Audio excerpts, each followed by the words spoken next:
te cansar, você está em pé. Eu quero poder ser bondoso com você. Colossenses, por gentileza. Colossenses, no capítulo 1. Colossenses 1.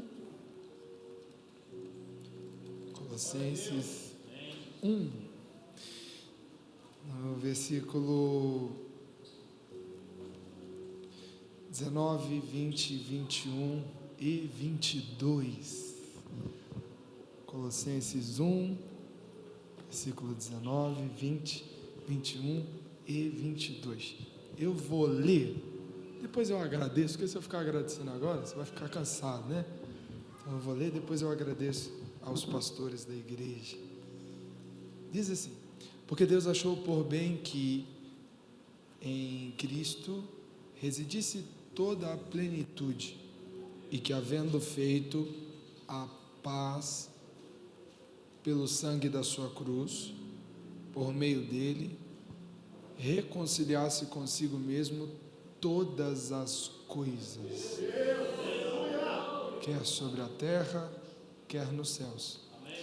Vocês que no passado eram estranhos e inimigos no entendimento pelas obras más que praticavam, agora, porém, ele os reconciliou no corpo da sua carne, mediante a sua morte, para apresentá-los diante dele santos, inculpáveis e irrepreensíveis. Eu vou repetir apenas o verso 22, apesar de nós falarmos sobre tudo, mas agora, porém, ele os reconciliou no corpo da sua carne.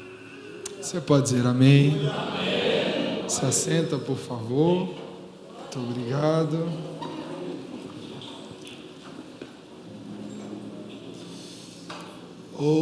Irmãos, que bom conhecer vocês. Que alegria poder estar hoje aqui nessa igreja.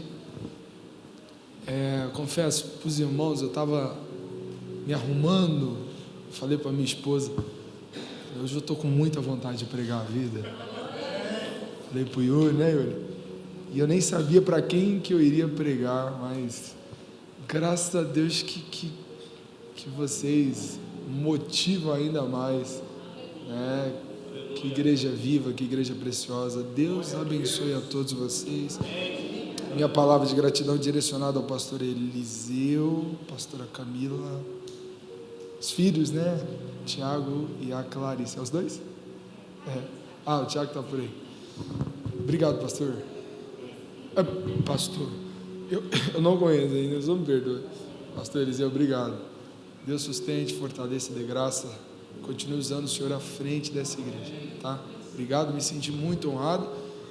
Quando eu disse que eu nem sabia, é porque quem marca a agenda é a Aline, né? E aí ela só manda, tal dia, tal igreja, só que assim, todo dia tem uma igreja aqui por aí, tá falando com a gente.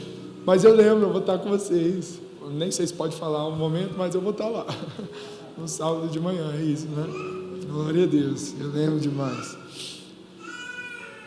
Yuri, está comigo? Deus abençoe. Quem não me conhece, você não perdeu nada até hoje na sua vida, saiba disso. Mas eu preciso me apresentar para que você saiba pelo menos de onde eu apareci. Eu moro em Planaltina, congrego na Assembleia de Deus, Ministério de Madureira lá. Sou líder de adolescente lá na igreja, faço parte do grupo de vice-pastores da nossa igreja. Sou casado, sou pai, né, pai de 2 princesas. Nós estamos em cantata lá na igreja e as meninas estão lá com a minha... A Helena está apresentando, a Helena tem 3 anos, a Esté tem 1, então as duas estão lá envolvidas, e graças a Deus por isso, né? Deus é bom demais. Outro dia, tendo a oportunidade, no retiro, eu não sei se elas vão estar, porque eu saio do retiro direto para o aeroporto para pregar em São Paulo, mas nós vamos dar um jeito, uma hora vocês vão conhecer elas. É as coisas mais lindas que tem no mundo, demais.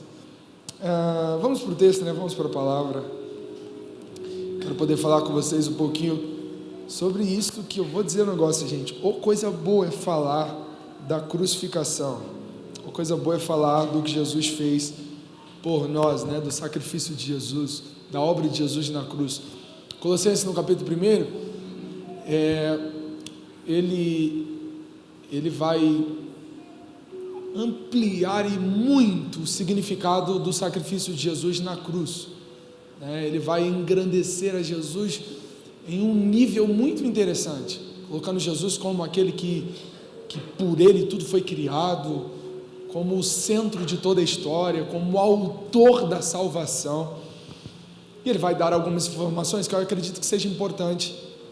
Afinal, quando nós falamos da crucificação, do ato de Cristo na cruz por nós, eu acredito que pelo menos 4 coisas nós precisamos saber de forma muito clara. Se você não souber o nome dos discípulos, se você não souber que tamanho era o cravo que foi pregado nas mãos de Jesus, nos pés, tudo bem, mas eu acredito que pelo menos 4 coisas são importantes quanto à mensagem de Cristo, né? Quanto à mensagem do que Cristo fez na cruz. A primeira do que é que Cristo nos libertou. A segunda é o que é que nós éramos antes de Cristo na cruz do Calvário. A terceira é quem é que nos tornamos, o que nos tornamos. E a quarta, como que tudo isso se deu. Se não entendermos mais nada, pastor, essas 4 coisas são fundamentais e basta, assim eu posso dizer, basta. Lucas, eu não sei fazer aquele tipo de jogo na Bíblia, de pegar e aqueles paralelos, de olhar para a Páscoa e ver o Cordeiro e tentar entender o simbolismo, os significados, tudo bem. Mas essas 4 coisas a gente precisa aprender, eu pelo menos ter na mente muito claro. Aquilo que Jesus fez na cruz tem um significado muito pesado, muito forte e muito grande. O apóstolo Paulo, quando vai escrever aqui, ele tenta resumir ao máximo, e ele foi brilhante, porque ele falou de tudo isso. Ele começou falando, ou melhor, ele falou aqui sobre Cristo, ele falou sobre a gente, ele falou sobre o pecado, ele falou sobre tudo. E eu acho que se a gente não souber quem nós somos nessa história, quem Cristo foi nessa história, quem Cristo é nessa história, a gente vai ver isso aqui apenas como um ato histórico. Irmão, de verdade, hoje eu vi um trecho de um vídeo que talvez retrata um pouquinho da realidade de muita gente que celebra a Páscoa nessa época. Um rapaz que dizia assim: eu comecei a desacreditar de Deus. Por quê? Porque diziam para mim que Deus me fez e me fez com tudo que eu era, com tudo que eu...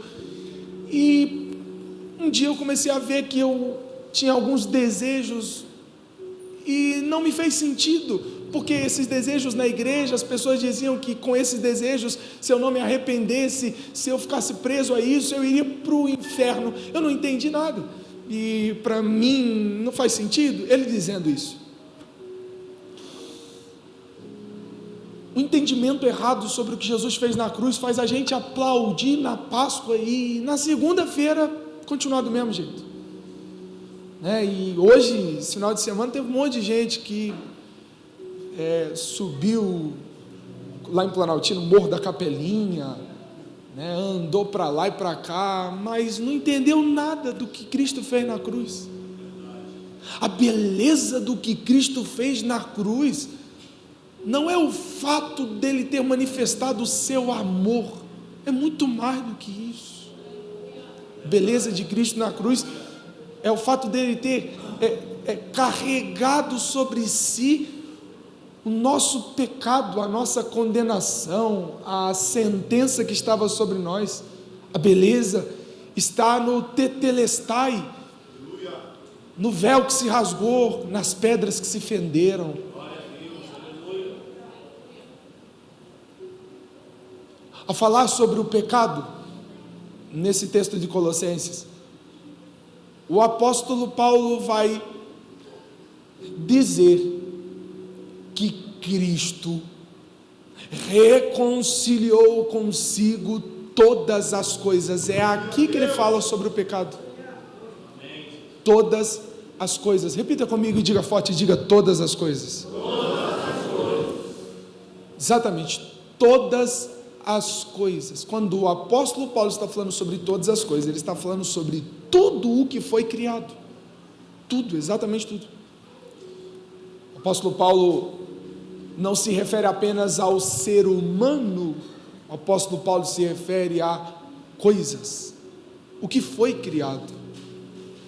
É claro, e eu acredito que ninguém aqui tem dificuldade de entender que ali Cristo não estava reconciliando Satanás consigo, mas todo o resto ali estava passando em um processo de reconciliação, estava sendo trazido para perto. E aqui o apóstolo Paulo está falando sobre o pecado porque aqui ele está colocando coisas nessa história que a gente não vê presente pecando na história. Quem é que pecou no jardim do Éden, gente? As pessoas, Adão e Eva, foram eles. Só que aqui o apóstolo Paulo está dizendo que todas as coisas foram reconciliadas. Se o apóstolo Paulo está dizendo que todas as coisas foram reconciliadas, Paulo está dizendo que todas as coisas foram prejudicadas de alguma forma por causa do pecado. De alguma forma Paulo está dizendo que todas as coisas estavam distantes. Porque o que é a reconciliação? A reconciliação é trazer para perto de novo, é conciliar outra vez, isso é reconciliação. Então, eu digo que aqui ele está falando sobre o pecado exatamente por causa disso. E além de Paulo falar sobre o pecado, Paulo fala do quanto o pecado foi danoso, é exatamente sobre isso que ele fala. Ao falar sobre o pecado, ele não vai dar o perfil do que é o pecado, ele não vai descrever o pecado, mas aqui ele vai dizer o quanto o pecado foi um problema na história. Porque se todas as coisas foram de alguma forma prejudicadas, então teve coisas aí que não praticaram, que não cometeram, que não estiveram diretamente ligadas ao pecado, mas que foram prejudicadas. Quando ele fala todas as coisas, ele está dizendo, olha, a humanidade, os homens foram afetados, mas toda a criação, as plantas, os seres, tudo foi afetado. E quando nós olhamos para a Bíblia, a gente vai percebendo que de fato é isso mesmo. O pecado não só prejudica aquele que pratica, o pecado prejudica e afeta todos aqueles que estão próximos ao que pratica. Quanto à eternidade, eu não serei penalizado por causa do pecado do meu avô. Mas a Bíblia diz que existem pecados que irão de geração a geração se não forem expiados, perdoados. A nação de Israel não escondeu todos os utensílios quando estava entrando na terra prometida, mas uma pessoa que fez isso, fez a nação perecer, Acã. O texto diz que eles estão entrando na terra prometida, povoando aquele lugar, conquistando as terras, e diante de uma cidade pequena chamada Ai, Josué vai dizer, vamos mandar apenas 3 ou 4 mil, não precisa de muita gente, isso aí não vai dar trabalho. Só que para essa guerra, o povo foi com um pecado no meio dele. Por causa disso, eles perderam a guerra. Voltaram de lá desesperado. O povo da Arca da Aliança perdeu a guerra. Eles voltaram de lá. Quando eles voltaram, Josué ficou desesperado, os anciãos chorando e dizendo, perdemos a guerra, perdemos a guerra, perdemos a guerra, perdemos a guerra. E Josué vai olhar e vai dizer, que foi? Perdemos a guerra. 30, 40 homens foram mortos e nós perdemos a força para continuar. Eu sabia que poderia dar errado. Desculpa, eu até falei, isso aqui vai... 30, 40 homens morreram, eles perderam toda a capacidade de continuar guerreando. Desculpa, tá, gente? Me perdoa. Obrigado. Quando Josué foi diante de Deus, que Josué ficou revoltado. Obrigado. Josué ficou revoltado, foi diante de Deus, disse, Senhor, o que aconteceu? Deus disse, tu não sabe de nada, rapaz. Tu está chegando agora, você não viu nada. Aí Deus diz assim: consagra hoje, amanhã eu mostro o que foi. Quando foi saber, uma pessoa que pecou no meio de todo o povo fez a nação perder uma guerra. 2 Samuel vai dizer que a espada jamais sairia da casa de Davi. Natã, o profeta, depois do pecado de Davi com a mulher do soldado, Natã vai na casa de Davi e dá a ele uma palavra pesada, e no meio dessa palavra Natã dá um decreto de Deus. Natã diz assim: olha, nunca mais, nunca mais, nunca mais, nunca mais a espada vai sair da tua casa. O que Natã estava dizendo era: teus filhos não têm nada a ver com o que tu fez, mas vão ser prejudicados. Teus netos não têm nada a ver com o que fez, mas vão ser prejudicados. Teus sobrinhos não têm nada a ver com o que, mas vão ser prejudicados. Todos serão prejudicados. Então, é claro e fato e muito simples de entender que sim, o pecado prejudica quem não está diretamente envolvido nele. Se não fosse assim, uma família marcada pelo adultério, somente o casal sofreria. Quem é que mais sofre, gente?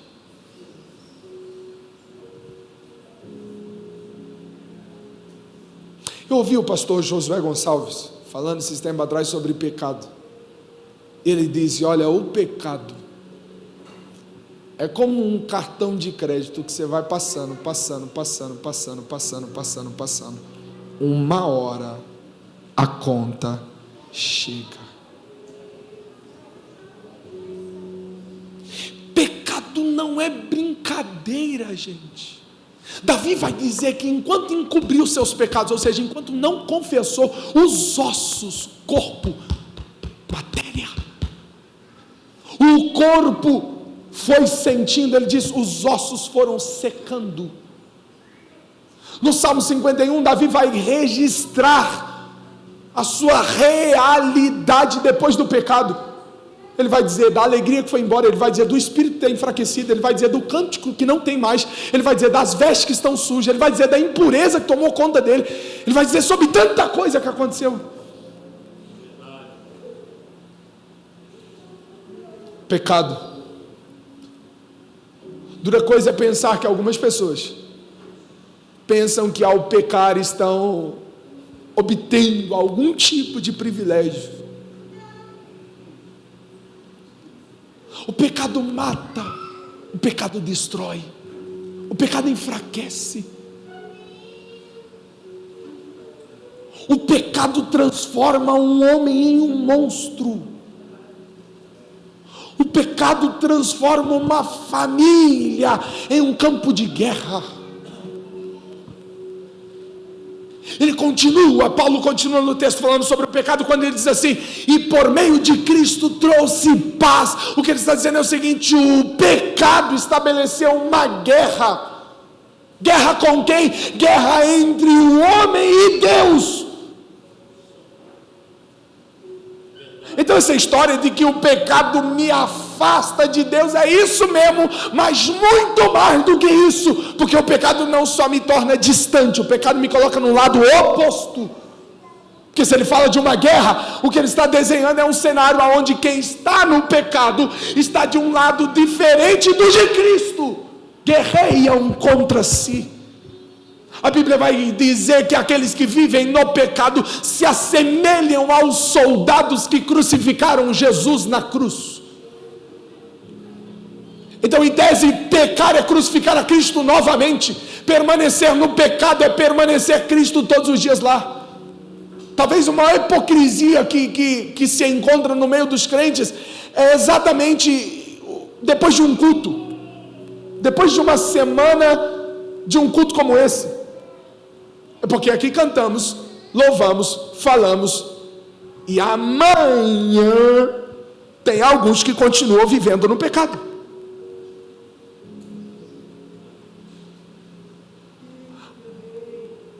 E alguns que talvez não foram expostos, vão vivendo.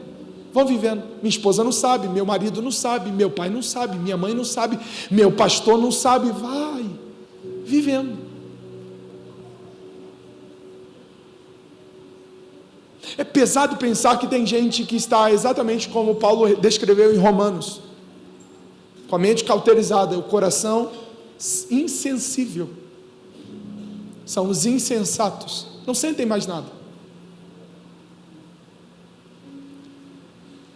Para ele dizer para o patrão uma mentira só para não perder o emprego, é lógico, né? Pecado. Por que existem muitos mortos, muitos dormindo e alguns que já morreram, como Paulo vai falar no contexto da ceia em 1 Coríntios? Porque não discerniram o corpo.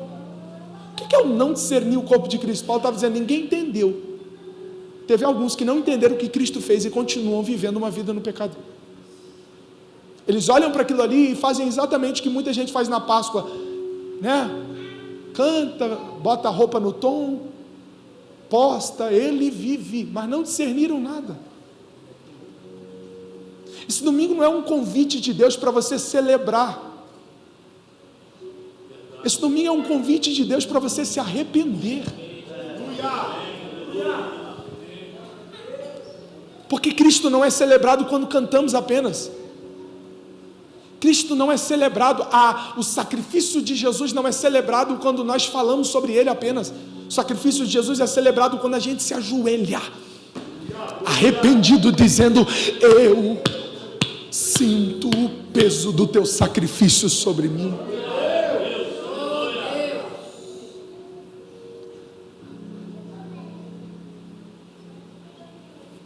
Guerra,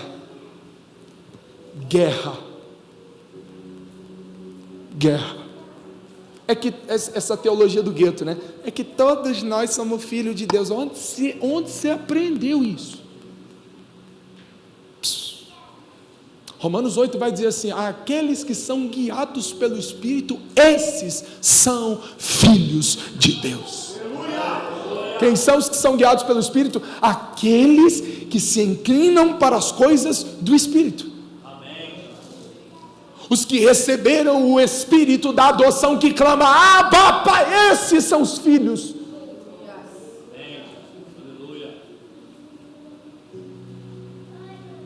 Tome muito cuidado, para que você não seja semelhante a muitos que em datas como essa e no Natal celebram sem discernir, fazem sem discernir, dizem da Páscoa sem nem saber o que é isso. Tomem cuidado. Afinal, Jesus não nos convida apenas a uma celebração. Jesus nos convida a uma rendição por completa, reconhecendo que Ele é o Senhor da história, que Ele é a causa da vida que eu tenho, Ele e dele é o perdão que eu recebi. Se temos que celebrar essa noite, temos sim, e eu não estou de alguma forma dizendo não celebrar, eu só estou dizendo que junto das mãos que se levantam, que junto da boca que se abre, nós precisamos nos erguer diante dele dizendo, Pai, perdoa os meus pecados, Pai, eu me arrependo. Eu me arrependo. O pecado foi uma sentença tão pesada de ser resolvida que só um corpo imaculado foi capaz de resolver esse problema. Os animais que morreram, pombinhas, novilhos, carneiros, cordeiros, nenhum deles foram capazes de resolver. O Filho de Deus teve que vir.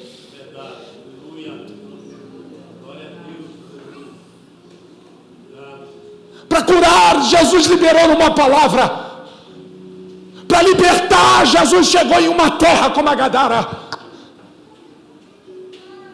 Mas para destruir a sentença construída pelo pecado, o corpo dele teve que vir.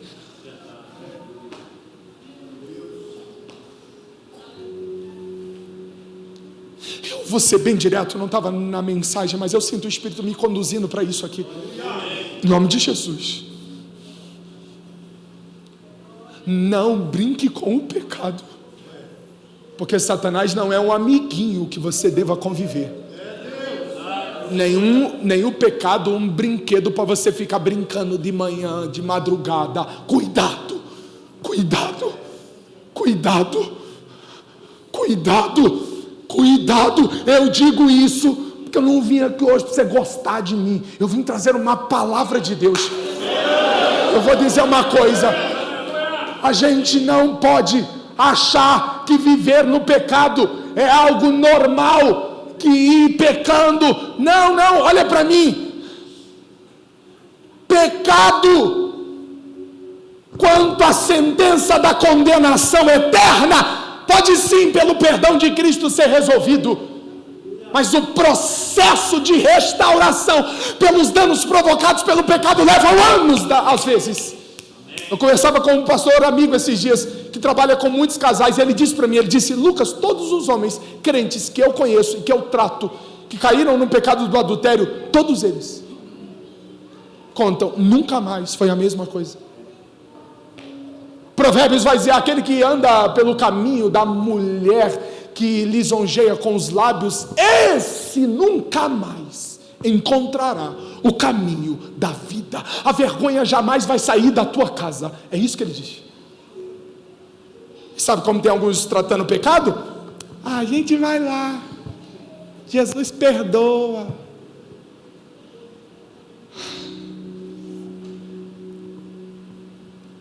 Eu queria que não fosse verdade, irmão, mas eu vou abrir o coração para você aqui.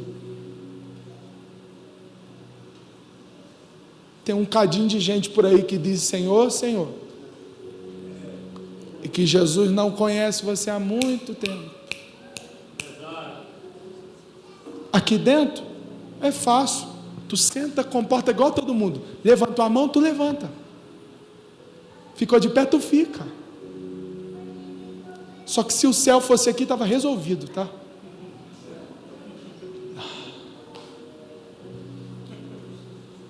E quando eu falo de pecado, alguns vão atribuindo sempre à corrupção, ao adultério, e inveja também, tá?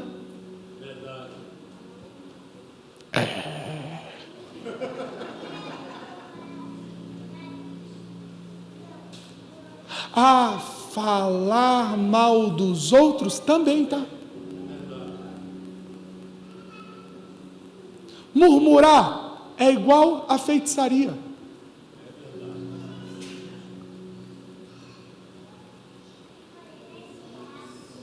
É a mesma coisa. É a mesma coisa. Então, o murmurador que está na igreja e o macumbeiro que está no terreiro, a diferença é só o ambiente.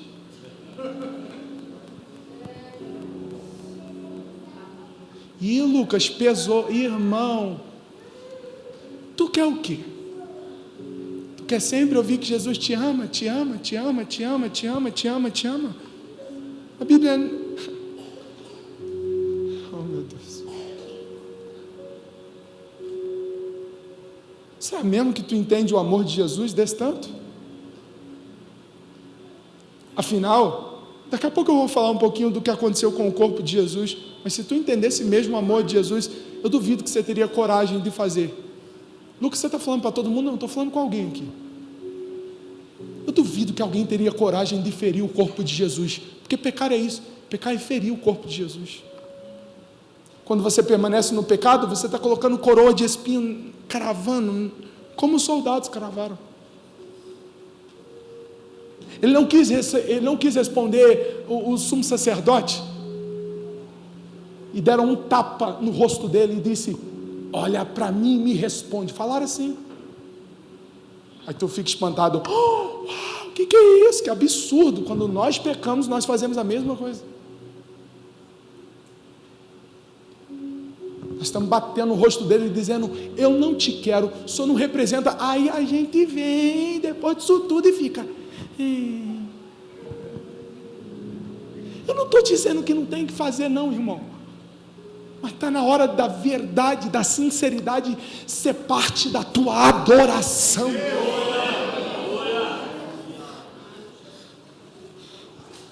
Pecado. No texto, olha o texto. E vocês que no passado eram estranhos, inimigos. Diga comigo, diga estranhos. Vai mais forte, diga estranhos. E inimigos. Tudo o que Cristo fez estando nós nessa condição. Aqui, a obra de Cristo começa a ser manifestada através da graça. Isso é graça. Éramos estranhos. Sabe, compreender o que nós éramos diante de Cristo na cruz, compreender quem nós éramos, é extremamente importante para a gente compreender o valor do que Ele fez. Jesus não só destruiu a sentença, Jesus destruiu a sentença de quem estava o incriminando. Paulo ainda vai dizer que nós éramos loucos, desobedientes. Hebreus vai dizer que nós éramos dono de uma cédula eterna, condena eterna. Era isso que a gente era. Compreender a mensagem de Cristo na cruz é esmurrar o orgulho que tenta nos dominar quando nós estamos bem na terra. Eu e você não merecia e jamais vamos merecer. O dia que tu começar a achar que porque tu tem 20 anos de igreja, tu já está apto para alguma coisa aqui dentro. Porque eu me tornei pastor, porque eu me tornei apóstolo. Irmão, tu pode ser um anjo, tu nunca vai ser digno do que Ele fez por nós. Sabe por que é gracioso o que Ele fez? Porque Cristo estava sendo crucificado e na cruz Cristo estava fazendo isso por alguém que não queria nada com Ele. Cristo fez isso por gente que esteve dentro do motel. Cristo fez isso por gente que viveu na boca de fumo.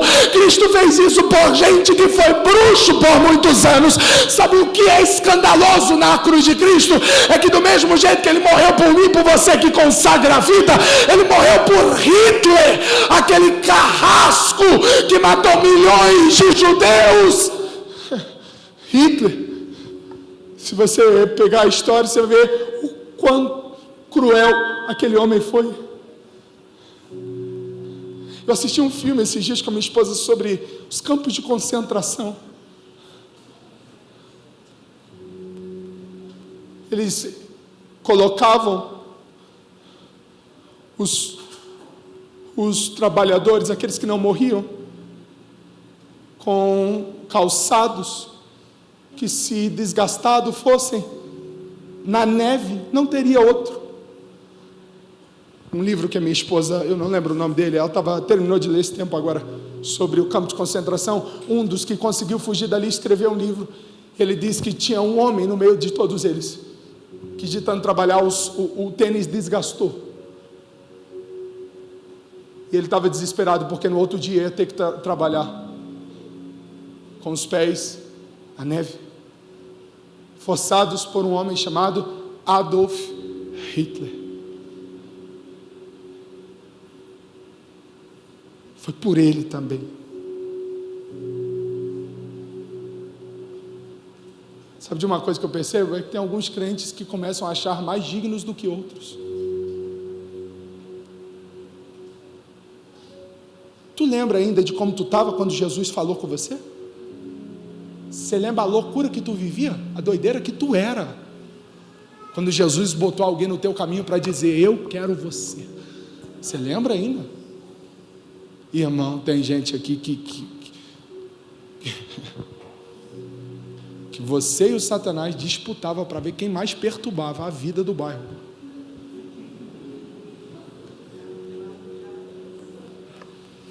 Gente que está aqui, que dizia: eu mato esses crentes até o fim da minha vida. Eu quero saber de crente nenhum, não. Irmão, eu conheço um monte de crente que está assim hoje. Crente hoje, mas lá atrás, papai não queria você, não. Mamãe disse: isso aí vai morrer nessa desgraça aí, ó. Desculpa o termo, tá? É que eu acho que vocês entendem. Essa menina aí, isso aí vai. Quando Jesus foi à cruz, ele foi por quem era inimigo. O próprio Paulo vai dizer o seguinte: eu até entendo quem morre pelos seus amigos, mas pelos seus inimigos eu não conheço. Sou pai. Eu não daria minhas filhas para morrer por ninguém, muito menos por um terrorista do Hamas, por exemplo. Você faria isso?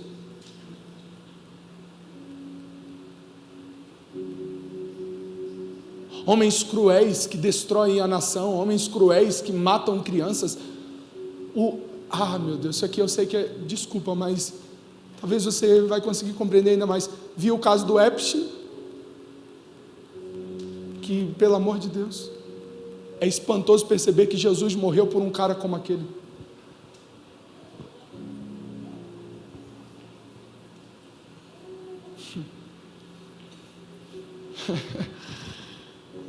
Gente, é que eu estou aqui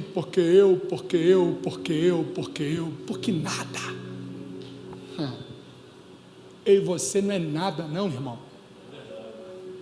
É nada. A gente não é nada. Pode me olhar aqui pregando e achar, não, jeitadinho, não sei o que, sei lá, talvez nem isso você pensa, não. Eu que estou achando demais. Mas só Jesus sabe, irmão. Se não tiver jejum, se não tiver oração, me entrego mesmo para o pecado. Tem nenhum de nós aqui que é digno, não. Mas sabe o que acontece? É porque ao longo do caminho a gente vai tomando para nós alguns títulos: chefe, patrão, pastor, pai, mãe. Aí a gente vai colocando isso tudo como capas. A gente chega diante de Jesus e às vezes não consegue mais arrancar elas. É lindo perceber que o Naamã só foi curado depois que tirou isso. Enquanto estava com a capa, quanto queria os rios bonitos, não? Tira, Naamã, mergulha no rio, sujo mesmo.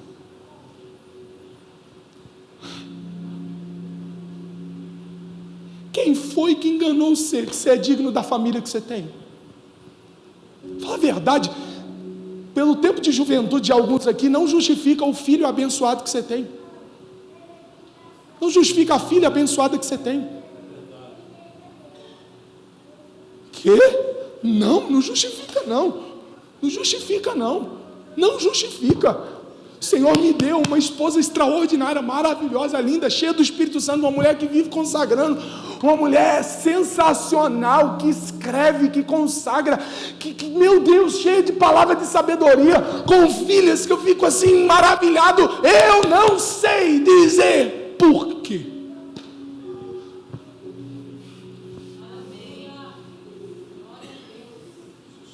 E de vez em quando, pastor, eu começo a ficar meio... A minha esposa, esses tempos atrás, eu fui num lugar e Deus me usou muito no dia que eu preguei. E eu voltei para casa. E eu voltei meio empinadinho. Minha esposa olhou para mim e falou assim: você voltou grandão, hein? Irmão, só fiz cagada aquele dia. Só errei. Sabe quais foram os dias que Deus mais fez através de mim pregando, pastor? Não foram os dias que eu mais me preparei, mas foram os dias que eu sentei antes de pregar E a minha alma tremia por dentro, dizendo: Jesus, se o Senhor não estiver aqui, eu não consigo. Se o Senhor não estiver aqui, eu não consigo. Se o Senhor não estiver aqui, eu não consigo. Se o Senhor não estiver aqui, eu não consigo. Se o Senhor não estiver aqui, eu não consigo. Se o Senhor não estiver aqui, tudo bem. Que o diploma que você conseguiu foi com o estudo e as provas que você foi aprovado ao longo do processo da faculdade. Mas se não fosse a graça de Deus, teu entendimento não seria aberto para compreender o que você compreendeu. Você não teria condições de pegar os ônibus que você pegou, ter condições de botar a gasolina que você colocou. Ai, Lucas, porque agora oi, irmão, tudo bem que você passou no concurso e agora todo mês você sabe o dia que vai cair, o salário que vai cair, mas isso não pode tirar de você a ideia da dependência que você tem de Cristo. Ainda que saiba que vai cair, se Cristo não estiver contigo, nada poderá ser feito. Ele é a bondade que nós temos, Ele é o amor que recebemos, por causa dele nós estamos aqui, e bendito seja Ele que nos quis. Bendito seja Jesus que quis a gente. Bendito seja Jesus. Bendito seja Jesus que te quis mesmo na cadeia, que te quis mesmo com a cara toda topada de remédio e de coisas loucas por aí. Que bom que Ele nos quis, mesmo sendo rejeitados e desamparados por esse mundo. Ele veio, olhou para nós e disse: eu pago, eu restauro, eu redimo, eu quero eles para mim. Aleluia. Você pode levantar as suas mãos e levar uma palavra de gratidão a Deus. Você pode fazer isso. Você pode expressar a Ele o quanto você é grato a Ele. Será que você já esqueceu? Será que você não se lembra? Será que você pode abrir essa boca? Ele é digno, Ele é digno, porque nos quis quando ninguém nos queria.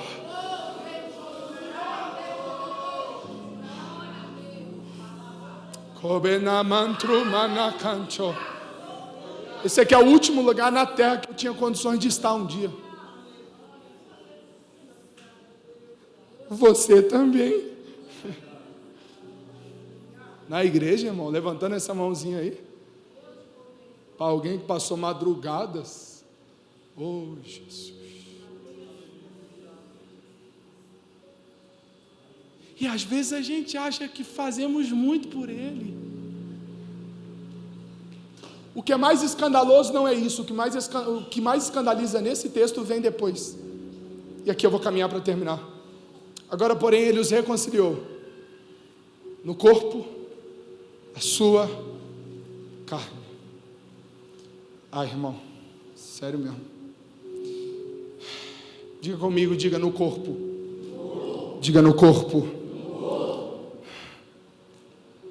O corpo da sua carne. Além de nos amar, Ele entregou o corpo. E Hebreus vai dizer que Ele não foi modificado, Ele veio como nós. Jesus não foi habilitado para as dores que viveria, não. Jesus chorou com Lázaro, o luto estava doendo mesmo. No Getsêmani, o sangue que escorreu foi de verdade mesmo. Quando falamos do corpo, algumas dores Jesus sentiu que não estão ligadas só à crucificação. Primeiro, a rejeição. Quando entrou no templo, lá no início do ministério, abriu o livro e começou a dizer: o Espírito do Senhor está sobre mim. Isso foi feito em Nazaré, irmão. Para quê? Os homens dali sabiam da origem de Jesus, olhou e disse: ele é filho do Zé. Não pode aqui, ele não tem condição não. Que blasfêmia é essa? Porque ele era de Nazaré, rejeitado por causa da sua família.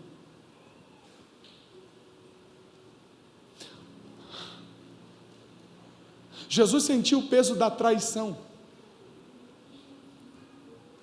Jesus sentiu o peso da fome.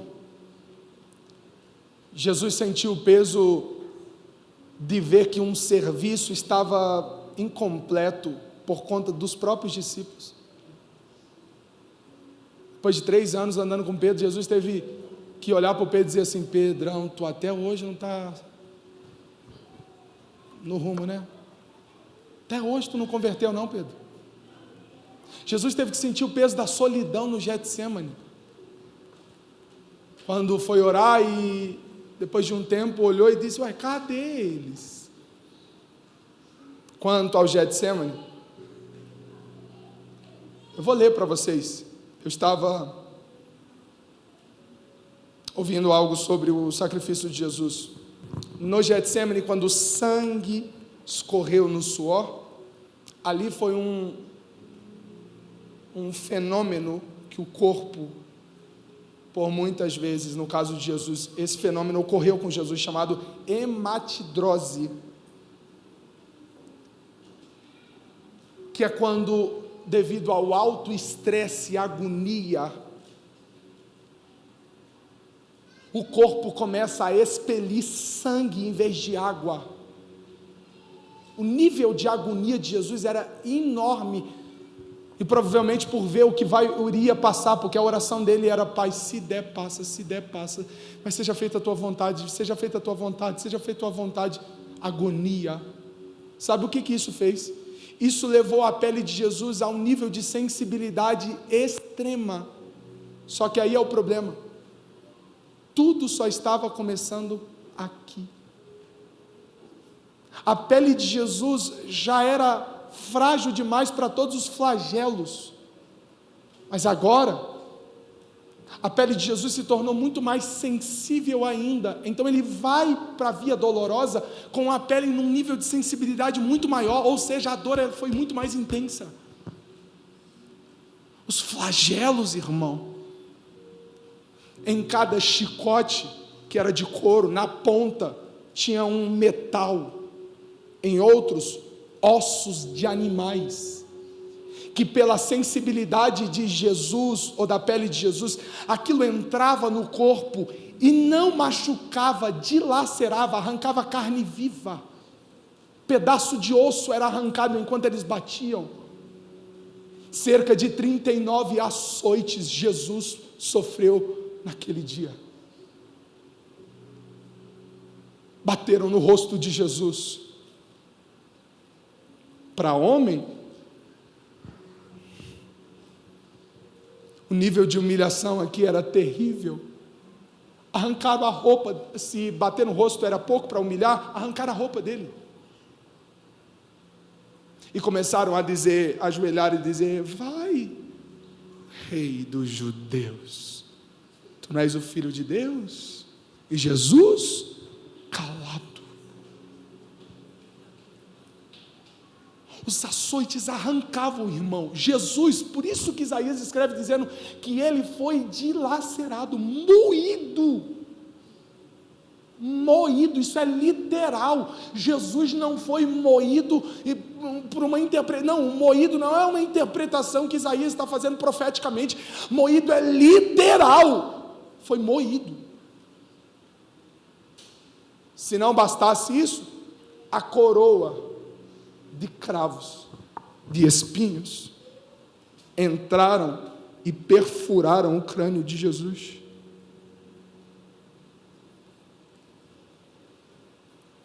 Se não bastasse isso, trocado por um bandido, o Barrabás. Que injustiça, irmão! Para ele, sendo o autor de toda a justiça, vendo um bandido sendo trocado, você tem noção do peso que é isso para ele? Se não bastasse, pegaram uma cruz que pesava de 30 a 50 quilos, jogaram nas costas de Jesus. De 30 a 50. Depois de tudo o que tinha acontecido, irmão, antes de tudo já seria difícil demais para mim. Depois de tudo, cruelmente Jesus.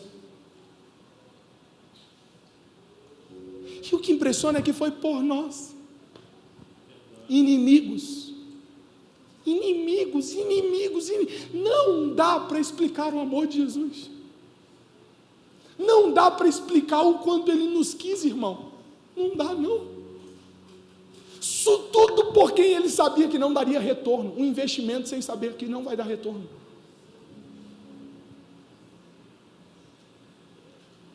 Quem faz é como você pegar R$1 milhão e dar num negócio que não tem sentido. O corpo dele valia muito mais do que isso. A cruz nas suas costas, e um peso de carregar ela até o Gólgota. No Gólgota, eu vou terminar, tá, irmão? Os cravos provavelmente foram no pulso, não nas mãos, porque se fosse nas mãos, de acordo com a medicina, o corpo rasgaria, aqui ó, o tecido rasgaria, não suportaria. Foram aqui. Provavelmente atingiu um nervo responsável pelos movimentos e a sensibilidade, a tal ponto que, segundo alguns escritos da época, a mão de Jesus ficou assim, com garras. Aquilo, quando batia nesse nervo, dava um choque no corpo todo. E todo o peso do corpo de Jesus estava sobre os cravos dos pés. Irmão, depois de tudo isso, já não bastava todo o sofrimento de ver a carne dilacerada. Eles botaram ele numa cruz, e todo o corpo estava em cima do pé dele.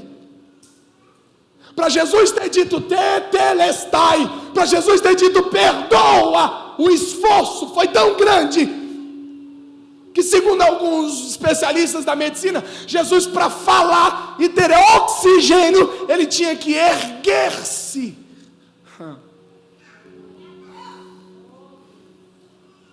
Então você imagina que força que ele tinha para isso, irmão. Que força! Nós que somos homens, uma dor de cabeça nos interna. As mulheres são muito mais fortes, aguentam a dor do parto, mas sem dúvida também não aguentariam isso aqui.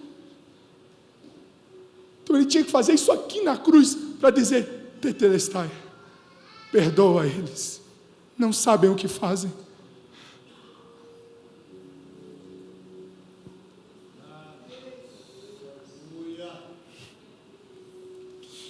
Talvez eu acho que o peso mais doído que Jesus sentiu foi de ter visto o desamparo. Pai, por que o Senhor me desamparaste? Se o meu pecado e o seu, quando não confessado, pesa sobre nós, imagina o de toda a humanidade sobre ele. É por isso, irmão, aqui eu termino, tá? É por isso que quando ele disse tetelestai, a terra balançou, as pedras se fenderam, partiram, o véu foi rasgado, os mortos em Cristo ressuscitaram do cemitério e saíram andando pelas ruas de Jerusalém. Ali não era um sangue qualquer, irmão, tudo isso deu a ele um nome que está acima de todo nome, e ao nome dele todo joelho se dobrará. Tudo isso o exaltou soberanamente, e ele hoje é Rei dos Reis, Senhor dos Senhores, exaltado entre todos, bendito entre os povos, Rei dos Reis. Ele é o Cristo que nós servimos. Você pode levantar as mãos e celebrar e exaltar a Ele. Tura manacando remenencho reba picantro manaramancho. Oh, aleluia! A cruz, os açoites foram por nós. Se somos filhos, somos porque seu corpo foi dilacerado. Se somos filhos, foi porque ele foi atrocitado. Se somos filhos, foi porque ele foi maltratado. Se ainda você não consegue, eu queria te pedir, abra a tua boca, agradeça. Isso custou.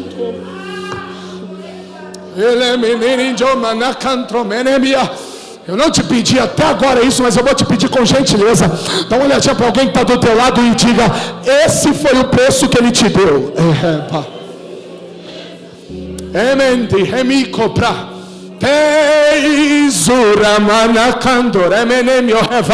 Por isso que o sangue dele é poderoso. Por isso que profeticamente, lá no Êxodo, Moisés, direcionado por Deus, disse: passa o sangue nos umbrais das portas. Onde tiver sangue, a morte não entra. Onde tiver sangue, a morte não entra. Aquilo era profético para dizer: daqui uns dias virá o Cordeiro de verdade com o sangue imaculado. Aonde tiver sangue, a morte não os dominará. Oh, aleluia!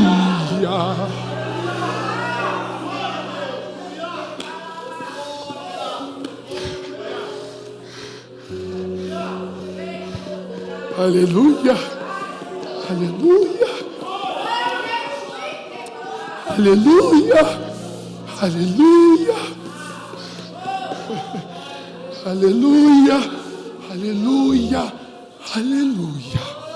Aleluia! Aleluia!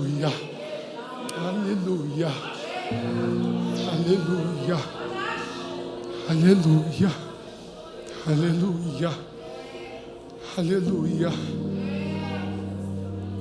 Aleluia! Aleluia! Aleluia!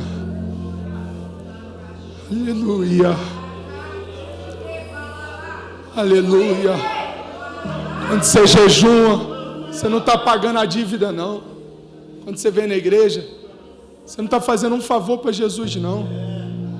Mas quem compreende a mensagem da cruz de uma forma errada, faz isso. Vem, ai que chato. Queria estar em casa. O Flamengo jogou 5:30 contra o Santos hoje. Se o Neymar estivesse jogando, eu não vinha. É, né, irmão? Será que aqueles escravos não falam com você hoje, não?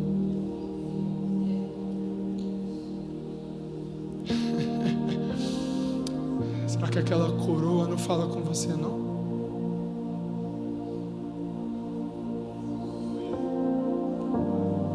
Sabe por que eu prego com alegria? Eu amo pregar. Porque eu sei, irmão, o preço foi alto demais.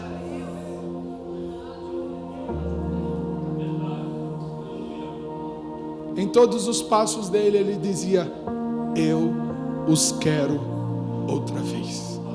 Eu os quero outra vez. Eu os quero outra vez. Eu os quero outra vez. Onde está, ó morte, o teu aguilhão? Onde está, ó morte? No terceiro dia, irmão, ele... para o desespero dos soldados que acharam que aquilo daria certo, irmão, se nos primeiros dias da Via Dolorosa, se durante aquele período calado ele ficou, depois que morto na cruz ele esteve, irmão, o homem veio grandão.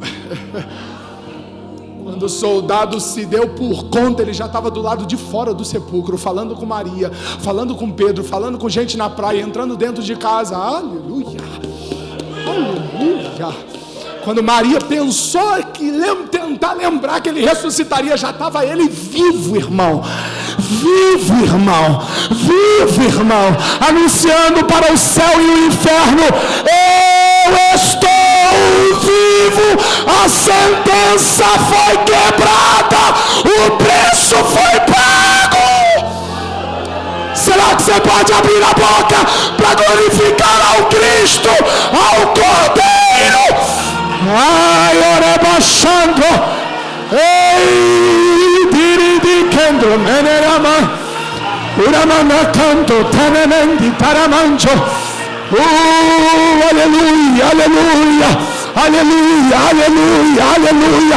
É por isso que em Atos no capítulo 4, quando pegaram Pedro e João, prenderam, açoitaram, olharam e disseram: não fala mais do Cristo. Pedro vai olhar para aqueles homens e dizer assim: você acha mesmo, rapaz, que é justo eu fazer com o meu mestre? O que Pedro estava dizendo ali é: você não sabe, rapaz, eu era um pescador qualquer, hoje eu sou a habitação do Espírito de Cristo. Tu não sabe, tu acha que é justo pegar os cravos dele e abrir mão? Não! Ele diz: vocês podem pegar a gente, faça o que quiser, nós continuaremos pregando o Cristo que ressuscitou e está vivo para todos sempre.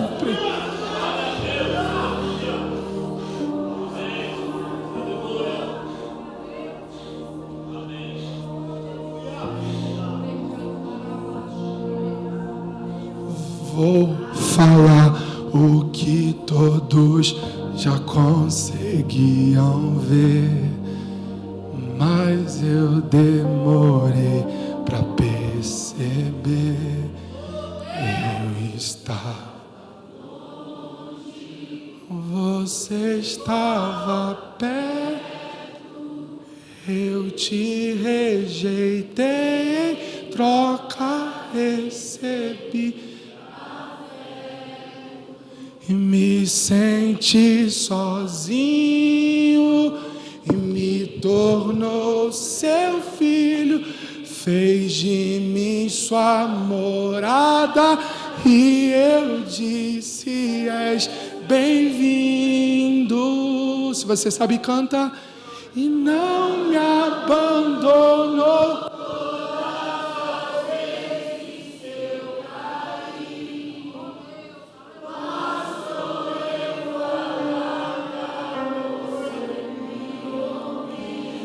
E ficar feliz,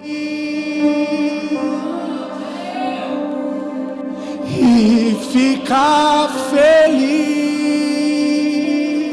e não me abandonou, vamos, e não me abandonou todas as vezes que eu caí. Eu falar pra você me ouvir e ficar feliz,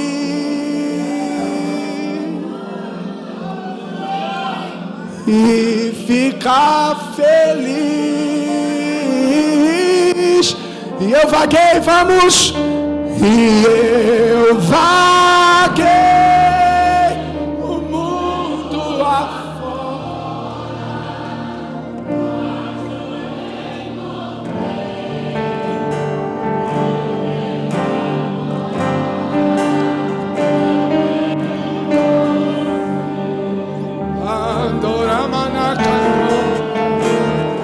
Só tenho você. E eu vaguei, vamos, e eu vaguei o mundo afora, e mais não encontrei o que tenho agora. Eu tenho você. Você pode levantar as suas mãos e declarar isso.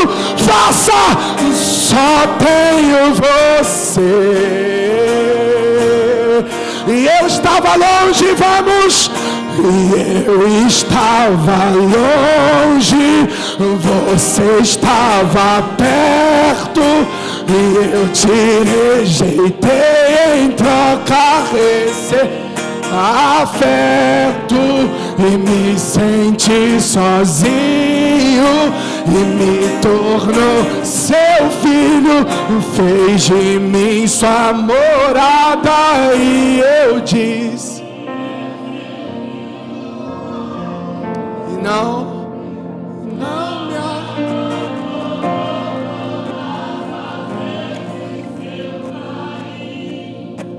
e bastou eu pra você me ouvir e ficar.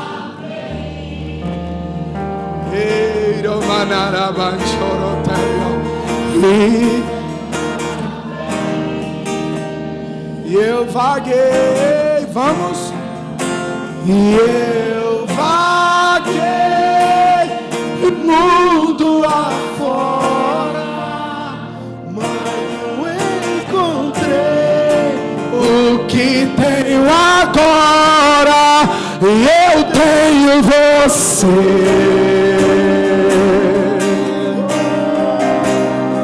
Só tenho você.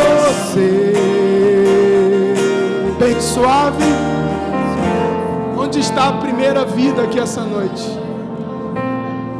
que quer fazer uma aliança com Jesus. Aliança, aliança, aliança. Você sabe que a tua vida hoje tem sido uma ofensa para a cruz, para o que Cristo fez, para o sacrifício, para Cristo. Uma ofensa. Mas você está aqui hoje e diz: Lucas, eu quero. Lucas, o que eu ouvi sobre Jesus durante todo esse culto me constrangeu. Eu não quero mais viver essa vida que eu estou vivendo. Eu não só quero o perdão de Jesus, eu me humilho para uma nova vida com Ele agora. Onde está a primeira vida? Onde está? Onde está? Onde está? Onde está? Onde está a primeira vida? Onde está? Onde está? Eu sei que tem, eu queria só conhecer você para a gente orar. Onde está a primeira vida? Onde está? Lucas, eu estou aqui. Lucas, eu estou aqui. Lucas, eu quero agora. Cadê você? Cadê você? Cadê você? Cadê você? Cadê você? Oh, aleluia. Aleluia. Onde está a primeira vida? Onde está? Onde está? Aonde está? Aonde está? Aonde você está? Lucas, eu preciso agora. Eu preciso agora. Eu preciso agora. Eu preciso agora. Você pode aplaudir, glorificar.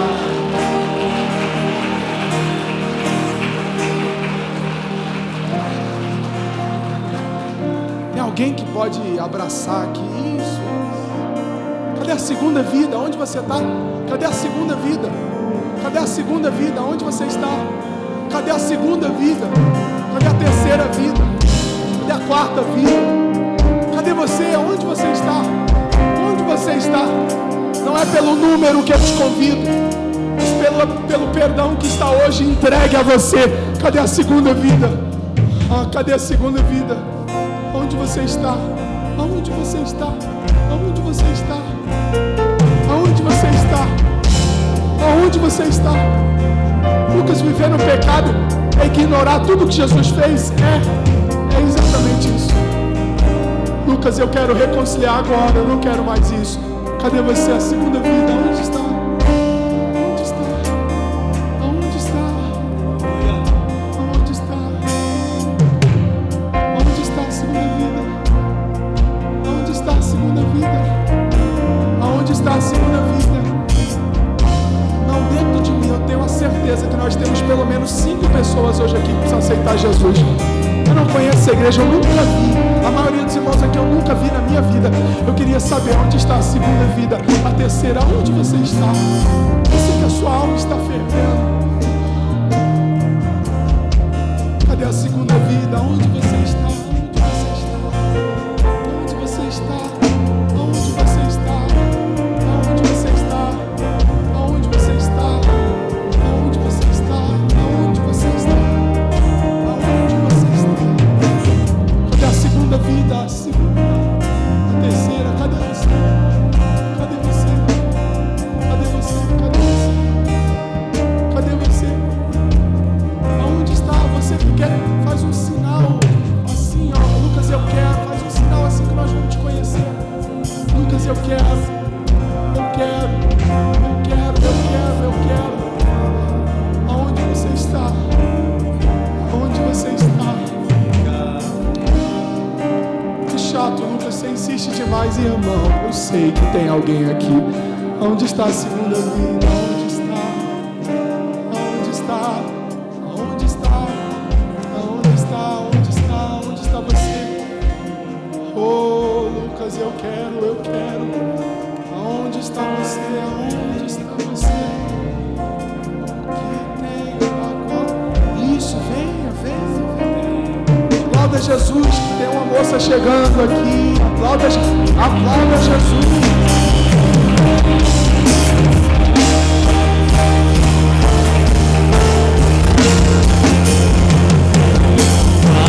Cadê a terceira vida? Onde você está? Aonde você está? A terceira e a quarta vida. Aonde você está? A terceira e a quarta vida. Aonde você está? Se eu não insisto, ela não vinha. Se as irmãs não insistissem, ela não viria. Eu vou terceira vida que está aqui? Aonde está você? Aonde está você? Aonde está você? Onde está a terceira vida? Aonde está a terceira vida? Aonde? Aonde? Lucas, eu não quero ir aí na frente. Faz um sinal que a gente ora por você. Aonde você está? É a última vez que eu convido e eu vou orar. Aonde está a terceira vida? Aonde está? Aonde está? Onde está? Onde está? Estenda as mãos para cá. Estenda as suas mãos para cá, por favor.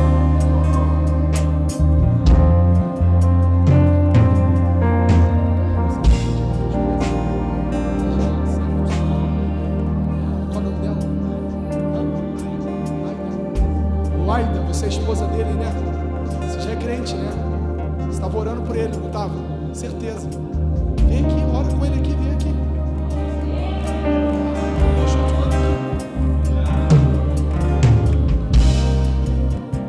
Deve ter orado um bocado. Feche os seus olhos, a igreja estende as mãos para cá. Oh Deus, isso aqui é só o Senhor que faz, Jesus. Olha esse rapaz, olha essa moça. Jesus, nós não prometemos nada aqui em cima, dizendo vai ficar tudo bem, vai dar tudo certo. Não. Foi pregado, foi o Senhor aqui. Eu te dou graças, Jesus, porque o Senhor encontrou. A verdade do Senhor entrou no coração dessas duas pessoas. O que eu te peço é que hoje a culpa que está sobre ele seja levada embora. O peso pela condenação seja levado embora. Perdoa os seus pecados, Jesus. Escreve o nome no livro da vida agora. Se hoje tu vieres buscar a igreja, leva ela e ele junto da gente que também está indo para lá. Senhor, escreve uma nova história. Sela ele com o teu Espírito e que assim seja até os últimos dias de vida dele e dela. E a igreja que está aqui diga amém. Você pode dar glória a Deus. Você pode dar glória a Deus.